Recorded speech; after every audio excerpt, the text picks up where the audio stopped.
بسم الله الرحمن الرحيم رب اشرح لي صدري ويسر لي أمري واحلل عقدة من لساني يفقه قولي. السلام علیکم ورحمۃ اللہ وبرکاتہ. الحمدللہ ہمارے ہلکی مخارج کی جو سیریل تھی وہ ختم ہوئی.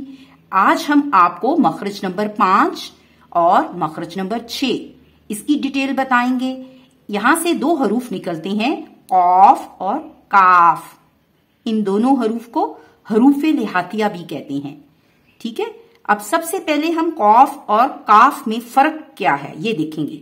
قاف جو ہے وہ ہمیشہ موٹا پڑھا جانے والا حرف ہے اور کاف باریک پڑھا جانے والا حرف ہے.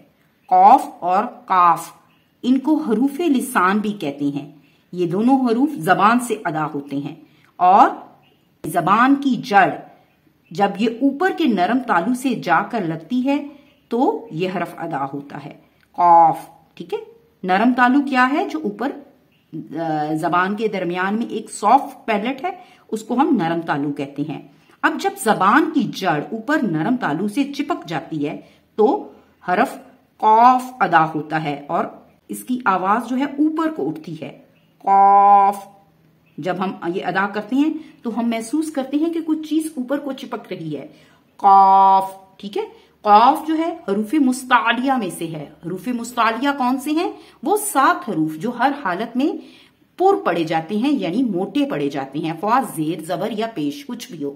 اس کے مجموعے کو خوصہ ضغطن کیف کہتے ہیں. اس میں یہ 7 حروف آتے ہیں: خا، صاد، ضاد، غائن، ظا، قاف، ظا. ٹھیک ہے، یہ بھی آپ کی نالج میں مزید اضافہ ہو گیا. اب ہم قاف کو مخرج سے ادا کرنے کی پریکٹس کرتے ہیں.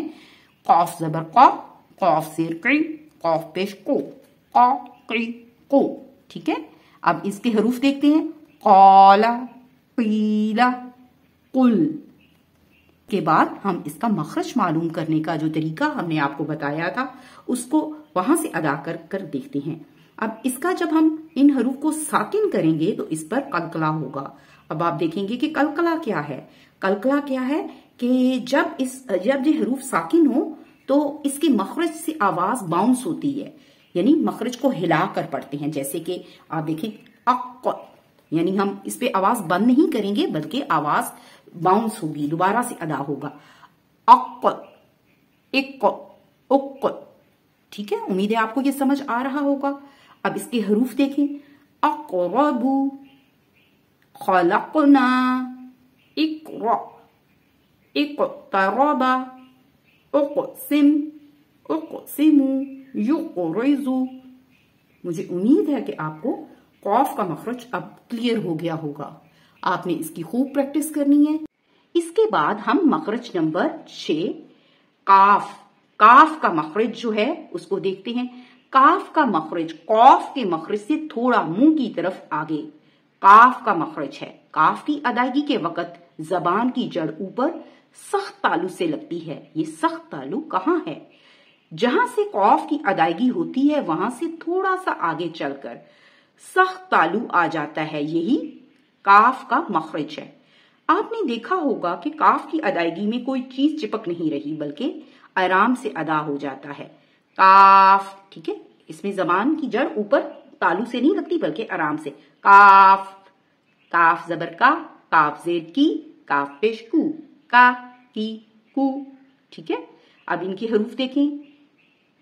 ذالک، کیفا، قیدا، اور زیر کے ساتھ الکتابی، مکین، پیش کے ساتھ الکبرى، وتکون، قورت. مجھے امید ہے کہ آپ کو کاف کا مخرج سمجھ آ گیا ہوگا. اب ہم اس کے مخرج معلوم کرنے کا جو طریقہ تھا کہ اس حرف کو ساکن کریں گے اور اس سے پہلے حرکت والا حمزہ لگائیں گے. حمزہ زبر کاف اک. اچھا، اس کی جب ہم ختم کریں گے تو ہوا ہمس ہوگا. ہوا آواز میں ہمس ہوگا. ہمس کا مطلب ہے کہ آواز تو ختم ہو جائے گی لیکن ہوا جاری رہی. اک، اک، اک. ٹھیک ہے، اس کے الفاظ دیکھیں، اکبر، اکبر، اکرام. ٹھیک ہے، آپ کو مجھے امید ہے کہ یہ آپ کو سمجھ آ رہا ہو. الحمدللہ آج ہم نے 2 مخارج سیکھے ہیں، مخرج نمبر 5 قاف اور مخرج نمبر 6 کاف. ٹھیک ہے، ان کو حروف لہاتیہ بھی کہتے ہیں اور حروف لسان بھی کہا جاتا ہے. آج کے لیے آپ کا ہوم ورک یہ ہے کہ آپ نے ان دونوں حروف کی جو ہے الفاظ قرآن پاک سے ڈھونڈنے ہیں اور ان کو ادا کرنے کی خوب خوب پریکٹس کرنی ہے تاکہ آپ کو یہ ان دونوں حروف کا فرق اور مخرج دونوں کلیئر ہو جائے. اللہ تعالی ہماری ان کوششوں کو قبول فرمائے، اللہ تعالی ہمارے علم و عمل میں اضافہ فرمائے اور ہم سب کو بہترین تجوید سے قرآن پڑھنے والوں میں سے بنا دے. السلام علیکم ورحمۃ اللہ وبرکاتہ. اللهم رحمنا بالقرآن واجعله لنا إماما ونورا وهدى ورحمة. اللهم ذكرنا منه ما نسينا وعلمنا منه ما جهلنا وارزقنا تلاوته آناء الليل وأطراف النهار واجعله لنا حجة يا رب العالمين.